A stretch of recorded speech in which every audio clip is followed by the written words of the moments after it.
the red Prius that Will Ferrell drives, that is his cop car. They actually had to put a race car engine into it because the stunt drivers that were driving were just whipping it around so hard. And that red Prius is the one that Dirty Mike and the boys, the iconic Dirty Mike, had the soup kitchen in. And Dirty Mike was played by actually the director, Adam McKay, and he wasn't even supposed to be in the movie. Like, they didn't write in this line, Dirty Mike wasn't supposed to be in it. Just as they were going, they decided to add this character, and it became so iconic.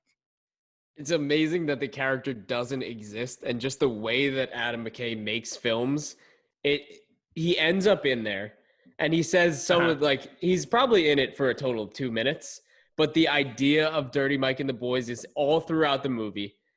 Whenever the Prius is mentioned, you always think Dirty Mike and the boys, and he inadvertently became one of the most iconic people in the movie. I feel like whenever you think of the movie, you think Dirty Mike and the boys.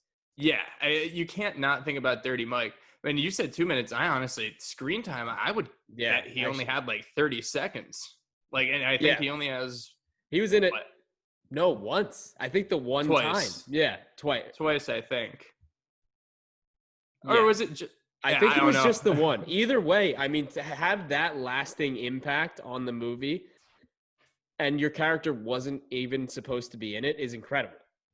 Yeah, that speaks volumes about the genius behind him being like, no, we have to add this. And don't worry, I got it. Like, I got it. Yeah. No. Hear me out. I'm going to dress up as a homeless guy and we're going to fuck in his car. And it's like, just hearing that, you're like, you sure you want that? It's like, yeah. And his name is Dirty Mike. He's going to have his boys. Just, I want to know the process. Like, if he just hopped on set, maybe he had like a rough day, rough morning, woke up one day, was in kind of disheveled clothes and walks on set and is like, damn, I just had this idea. Like, somebody walked up to him on set and was like, dude, you look a little homeless today. He's like, fuck, that's a great idea. That's awesome. Like, we're throwing that in right now. Should have a foursome of 3 other guys and call it a soup kitchen. Just the fact that it's called a soup kitchen is hilarious. That's didn't he have a walker? No, one of the guys had a walker with him. One of them did, yeah. One of them did, but they were running away. He's like, we will fuck in your car. Yeah, that alone, just watching it, you would think that that's one of the staples when they're writing it of this is going to be fucking hilarious. Oh, yeah. Yeah, you would absolutely think that, but that's just not his style. But yeah, so Red Prius has a race car engine in it. Dirty Mike is Adam McKay, and Dirty Mike wasn't supposed to be in the movie. Adam McKay had no intention of putting himself in. Well, alongside that, of people who weren't supposed to be in the movie, Samuel L. Jackson, his character, his aim for the bushes, him and Dwayne "The Rock" Johnson, you see those two. I feel like they're a perfect pair for this movie. For these characters, they are the perfect pair because, number one, they're two Hollywood hotshots.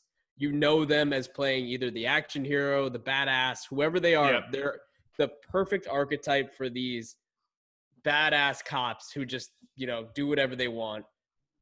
But Samuel L. Jackson wasn't supposed to be the other cop. Yeah, which is crazy because he's so perfect for it. I know. They had to rewrite the entire script for him because the original was supposed to be Dwayne "The Rock" Johnson and Michael Chiklis. And had it been Michael Chiklis, number one, I don't think this movie would have hit the way that it did. I think that's probably fair. You never know. It could have been equally as good because also since you have to – Samuel L. commands the respect for a rewrite. So it's not like he was just reading someone else's lines. So who knows what kind of tone that their characters could have had because they kind of were buried in the beginning there.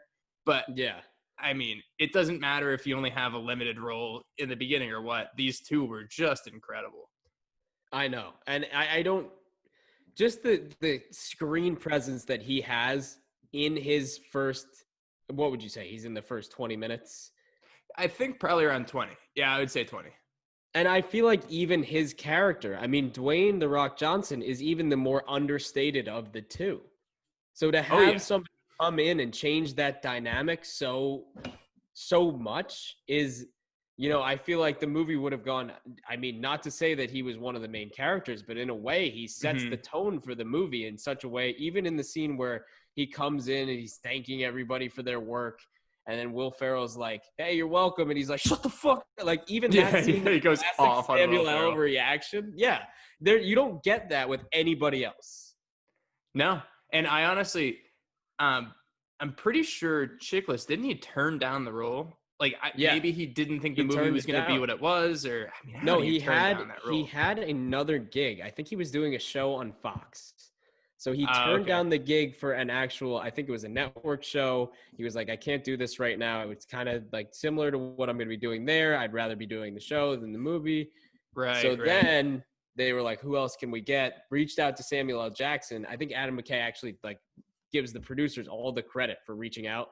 Did the quick rewrite for Samuel L. Jackson, which is very deserving of it. And now we got the incredible performance of that we did, where he just came in and he Samuel L. Jackson the shit out of him.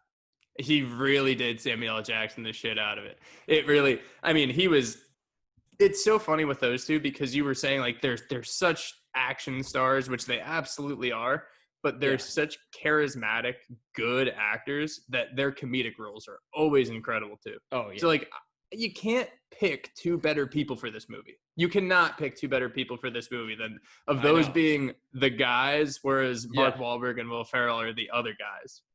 Exactly. And the titular other guys. Speaking of